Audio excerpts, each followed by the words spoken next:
morning on this beautiful, blessed day, okay?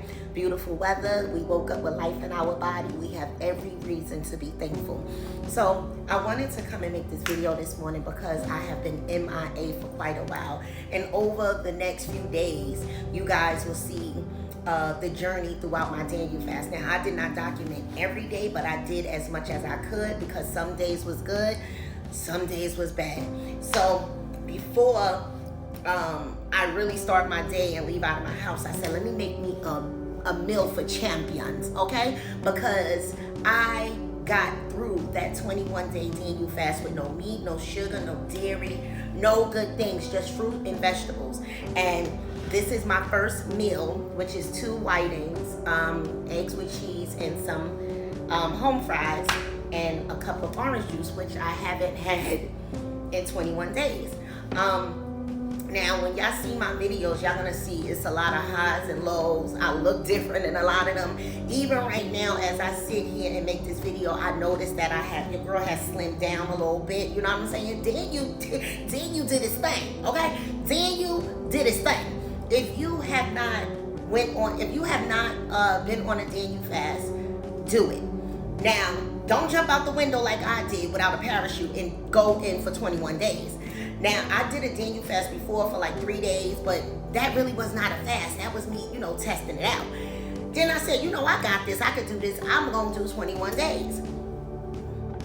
I jumped out the window on that one because, see, the Daniel fast teases you because it gives you all the sides, but you can't have the main course. So you get the potatoes, you get the brown rice, you get the beans, and you get all this stuff, but you cannot have no good thing. And that's where it all just went left for me. So this morning I said, let me make a video and just welcome myself back to my viewers and pray that you guys find some insight and wisdom in these videos that I'm going to be posting over the next couple of days. Now, because, all right, so one day on my fast, I found myself getting a little distracted, being on the phone, yippity yap. So instead of, see, with the Daniel fast, you can eat throughout the day. You can eat fruits and vegetables throughout the day. Peanuts, almonds and stuff like that. You can eat that throughout the day.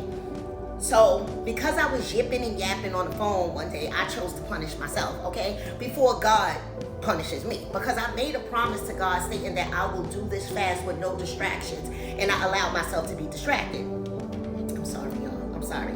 And being that I already prayed, being that I allowed myself to become distracted, I put a little twist on my Daniel fast. I'm not wasting nothing. I put a little twist on my Daniel fast, and I chose not to eat throughout the day for the last, I believe, week. So I only was able to eat at 6 o'clock, and I was not able to eat after 8. So I rarely had water throughout the day. When I say I was denying myself, I was denying myself. I punished myself because I was disobedient.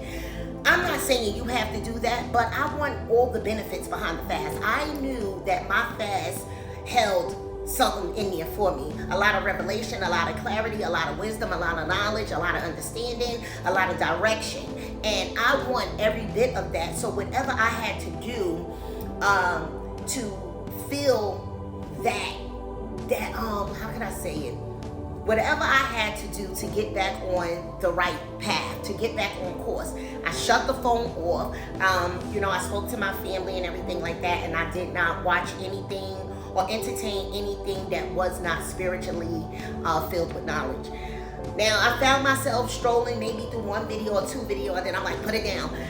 That's what I liked about this fast, because I really noticed the obedience in it that it was doing in me, and it helped me to realize, let me tell y'all this, it helped me to realize that I cannot do anything without God's strength, because in my weakness his strength was made perfect. And I'm gonna tell you how, because it is no way that me, your girl who loves to cook, who loves to eat all good things, I had no seafood, I had nothing but fruits and vegetables. We talking about apples and bananas, smoothies, almond milk, unsweetened. It was torturing. But in God's strength, I made it through. in God's strength, I made it through. My food is cold. So in God's strength, I made it through. And I am so thankful. I am in awe with him. I am in love with him. Because through this fast, it made me realize that those words, I can do all things through Christ who strengthened me, has really been performed in my life. Now, it probably has been being performed in my life, but now that I was in this position on this fast, it helped me to realize it and to acknowledge it and say, Lord, without you, I could not have done this. So it helped you to recognize your dependency on the Lord. I was in here cooking dinners. I went to my family's house for the kids for Easter. They had like food on the grill, and when I tell you it was torture, it was torture. I had to leave a couple of times to go pray in the car. I had to do it a couple of times because I really was being tempted. And what joy the enemy would get to have you surrounded by temptation. To have you surrounded by temptation and you fall for it. But I said, nah, I can't do that. I cannot do that. You know what I mean? I'm looking at myself right now and I feel just amazing, because though the Daniel fast was to draw near to God, it also helped me to want to eat more healthy. It also gave me clarity. It also placed in me wanting to, just implicate more healthy habits in my life and more obedience.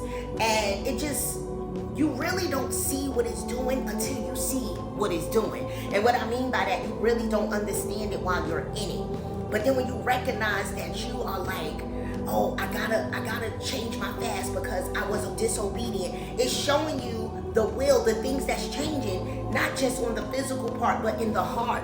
The whole part of the fast is to draw near to God and to have a change of heart. So I didn't just go on this fast to move the hand of God, because like I said, when you see in the video, the fast is not to move the hand of God. The fast is so that you can gain clarity, wisdom, knowledge, and understanding and insight on your life, and also move the things out of the way that has been blocking God from doing the things that he wants to do in your life. So whatever the hindrance may be, whatever the enemy may have blocking God from doing what he needs to do, God needs you to show up in a way, because remember, this kind only comes out by prayer and fasting. So God needs you to do what you got to do on your part so that he can do what he wants to do in your life. He's not going to just continuously bless you. It's going to be some sacrifices that you have to make.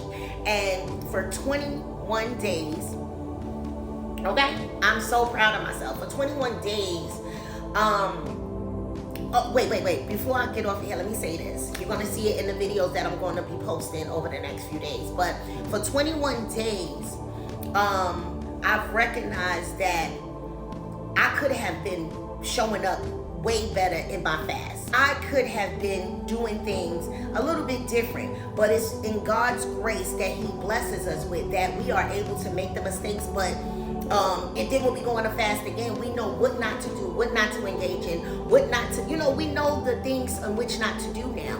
But it's God's grace and his mercy upon your life that he is telling you to give yourself grace and mercy as well, because you're not going to be perfect at nothing that you do. But when you are doing something to gain the knowledge and wisdom and to draw near closer to draw closer to God, God is saying, you know what? I'm not looking for his or her perfection. I'm looking for the structure of your heart. I'm looking for what's in your heart, your willingness, your fight. I want to see if you are even going to continue to fight even when you feel like you failed. God wants to see that you are willing to continuously show up. See, I could have thrown in the towel and been like, oh, I got to start over because I allowed myself. No, it's about falling and getting back up, staying on the path. Yes, it was a stone there and you stumbled, but are you going to get up? The stone is not a permanent destination. You have to get up and step over that stone. So if you haven't tapped into the Daniel fast, baby, you need to tap into the Daniel fast, baby. Okay? It's a good thing to do.